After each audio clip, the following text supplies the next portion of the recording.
got so much motherfucking design on right now. Bring it down, bring it back, make it clap. I got 3 old thoughts, new block, where that day. Bitches on my line, and you know. Assalamualaikum warahmatullahi wabarakatuh. Halo. Tujuan saya membuat video ini untuk melengkapi tugas UTS mata kuliah pembelajaran terpadu dengan dosen pengampu Ibu Febrianti Yuli Satriani, SPD IMPD. Materi yang akan saya bahas di sini mengenai strategi dan metode pembelajaran tematik. Yang pertama ada makna, strategi, dan metode pembelajaran. Jadi, makna dari strategi pembelajaran itu adalah upaya guru dalam menciptakan suatu sistem lingkungan pembelajaran dalam proses mengajar itu, agar tujuan pembelajaran itu dapat tercapai secara maksimal. Nah, di dalam maknanya ini, strategi itu dibedakan menjadi dua. Yang pertama ada strategi belajar mengajar ekspositori, dan yang kedua ada strategi belajar mengajar discovery learning.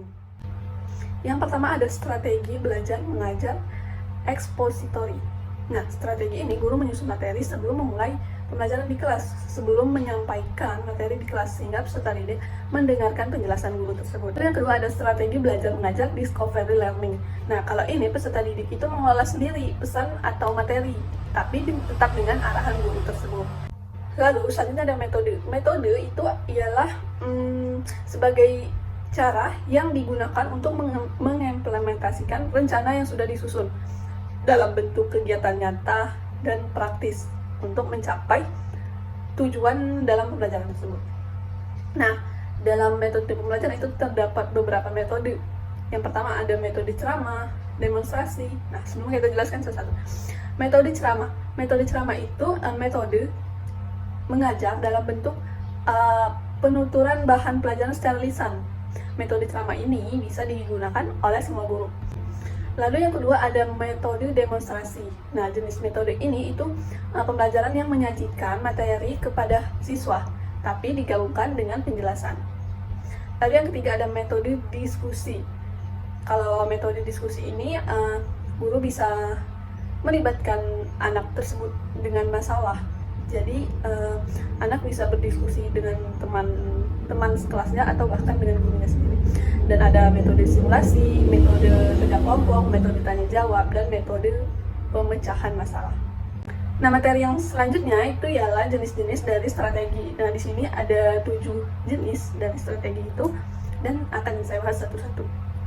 Yang pertama itu ada strategi pembelajaran ekspositori. Strategi ini, guru itu berperan penting dalam proses pengajaran, sedangkan siswa hanya mengikuti proses pembelajaran yang disampaikan oleh guru. Yang kedua itu ada strategi pembelajaran inquiry. Dalam strategi pembelajaran ini, siswa peran lebih aktif. Jadi di sini siswa lebih aktif dalam melakukan kegiatan pembelajaran, tidak hanya menerima penjelasan dari guru saja.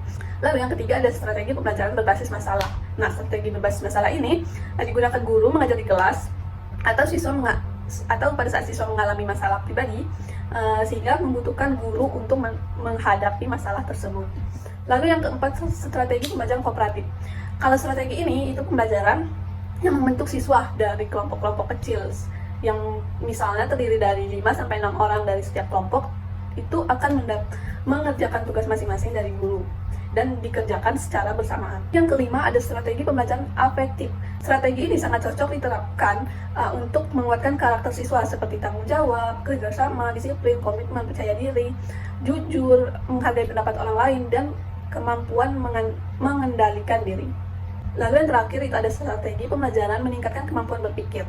Nah, strategi pembelajaran ini berfokus pada perkembangan kemampuan berpikir siswa melalui analisis fakta-fakta atau pengalaman siswa sebagai bentuk untuk memecahkan masalah yang akan diajukan. Nah, materi yang ketiga itu prosedur dan mekanisme perancangan pembelajaran tematik. Nah, jadi di sini langkah-langkah yang dilakukan oleh guru untuk merancang pembelajaran itu yang pertama ada penjajakan. Nah, pada langkah ini guru itu biasa melakukan seperti menetapkan tingkatan kelas, menentukan aspek perkembangan sesuai dengan kelas, terus menetapkan kompetensi dasar dan indikator yang potensial dan akan keterlibatan konsep.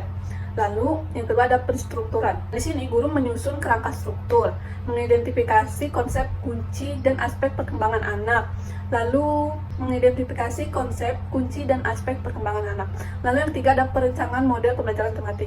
Nah, di sini seperti guru menyusun skenario, pengemasan skenario dalam suatu model yang dipilih untuk memuat tahap 1 dan tahap-tahap berikutnya.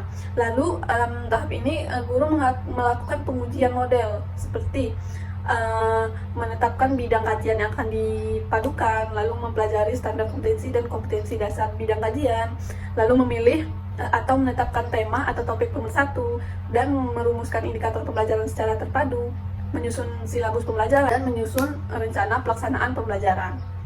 Nah, berikutnya materi yang keempat itu model, fungsi, dan peran guru dalam pembelajaran.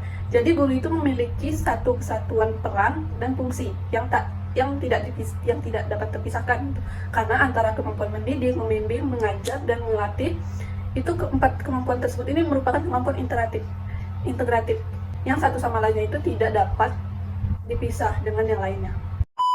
Materi selanjutnya yang terakhir itu contextual teaching dan learning dalam tematik. Jadi pembelajaran tematik itu kan ada pembelajaran yang utuh dan menyeluruh, sehingga dapat menggunakan aspek pengetahuan, sikap, serta keterampilan oleh siswa. Pembelajaran ini itu kan menggunakan tema-tema yang dekat dengan kehidupan siswa, sehingga pembelajaran dapat lebih bermakna dengan mencari sendiri dan menentukan apa yang akan mereka pelajari. Jadi pembelajaran kontekstual teaching and learning ini adalah konsep pembelajaran yang dilakukan seorang tenaga pendidik atau guru dalam meningkatkan hasil belajar siswa dengan situasi dunia nyata siswa ini, dan mendorong siswa membuat hubungan antara pengetahuan yang dimiliki dengan penerapan dalam kehidupan mereka sebagai anggota keluarga dan masyarakat. Sekian materi yang dapat saya sampaikan, lebih dan kurangnya saya mohon maaf. Saya akhiri. Wassalamualaikum warahmatullahi wabarakatuh.